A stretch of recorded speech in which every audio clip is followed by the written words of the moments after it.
Mars, une planète froide, rouge, balayée par les vents de poussière pendant des milliards d'années, elle a tourné dans le vide, silencieuse. Et puis un jour, la Terre a levé les yeux, intriguée, obsédée. On lui a envoyé des éclaireurs, des sondes, des rovers, des machines sans âme. Mais aujourd'hui, quelque chose a changé. Elon Musk parle de 2027, prochaine fenêtre de tir vers Mars. Et cette fois, il ne veut pas seulement y poser un drapeau, il veut y envoyer des bâtisseurs, des robots capables de construire, réparer et peut-être même un jour rêver.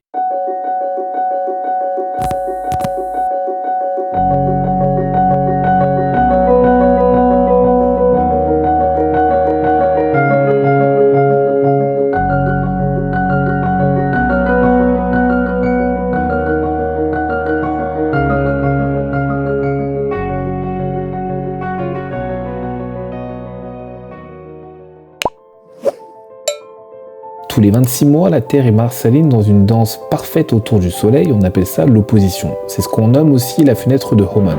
Un moment précis où la trajectoire entre les deux planètes coûte le moins d'énergie possible. En 2027, cette fenêtre sera idéale, un voyage de 6 à 7 mois, soit plus de 200 millions de kilomètres. Trop risqué encore pour des humains, mais parfait pour des machines. Alors Musk veut faire ce qu'aucun homme n'a tenté, envoyer des robots capables non pas d'explorer mais de bâtir. Avant Musk, d'autres ont ouvert la voie, Curiosity, Perseverance, Ingenuity, des héros sans visage envoyés par la NASA. Perseverance a confirmé la présence ancienne d'eau, Ingenuity lui a prouvé qu'un vol était possible dans une atmosphère 100 fois plus fine que la nôtre, mais ces robots, aussi brillants soient-ils, restent prisonniers de nos ordres, chaque commande met 20 minutes à traverser l'espace. Impossible d'improviser, impossible de réagir. Et c'est là que Musk veut briser les chaînes, il veut envoyer des robots capables de penser, de décider seuls, d'agir dans l'instant. Chez Tesla, derrière les voitures autonomes et les cybertrucks se cache un projet bien plus ambitieux, Optimus.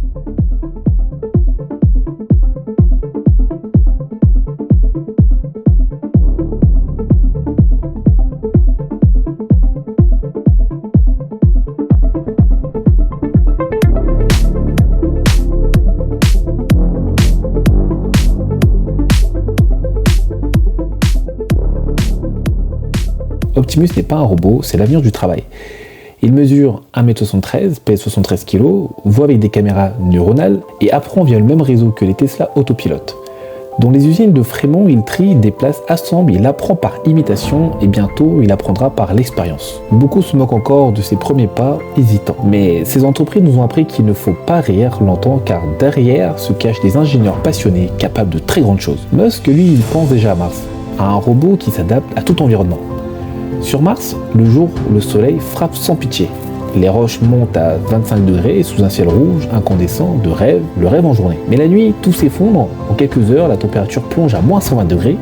Les tempêtes, elles balayent la planète entière, 400 km/h de vent, soulevant des nuages de poussière si denses qui plongent Mars dans la nuit pendant des semaines. Le métal craque, les panneaux solaires s'arrachent et l'air se charge d'électricité. Optimus devra survivre à cet environnement pesant, il devra être capable d'endurer le feu du jour et la glace de la nuit. Un robot robuste né pour le chaos de la planète rouge. Pour transporter cette armée d'ouvriers mécaniques, il faut un colosse, le Starship. 120 mètres de haut, 33 moteurs de Raptor, 7600 tonnes de poussée, un vaisseau 100% réutilisable, capable d'emporter 150 tonnes vers Mars. N'hésite pas à aller voir cette vidéo, on en parle justement. Mais Mars est une énigme.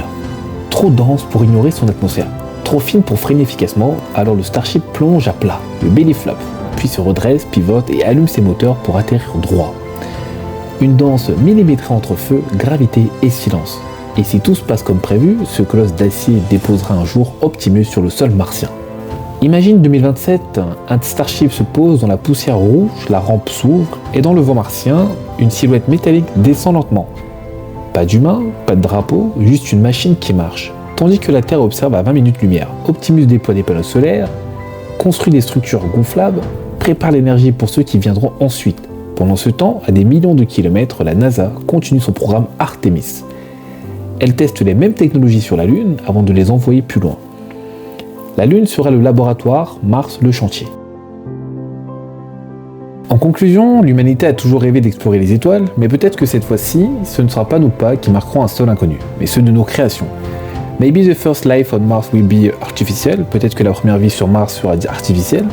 Starship et Optimus ne sont pas seulement des machines, ce sont nos miroirs, les reflets métalliques de notre désir de conquérir, de comprendre, de bâtir un nouveau monde. 2027 n'est peut-être pas la fin d'un rêve, mais le début d'une nouvelle ère, celle d'une espèce multiplanétaire, celle où l'homme et la machine bâtissent un monde nouveau, marchent ensemble vers un même horizon. Et si un jour une tempête de poussière recouvre les plaines de Mars, peut-être qu'un robot y regardera le ciel rouge, en se souvenant de la planète bleue qu'il a créée. Active la cloche pour ne rater aucun épisode, partage et abonne-toi. Un clic sur la barre des pouces bleus, et je te dis à bientôt.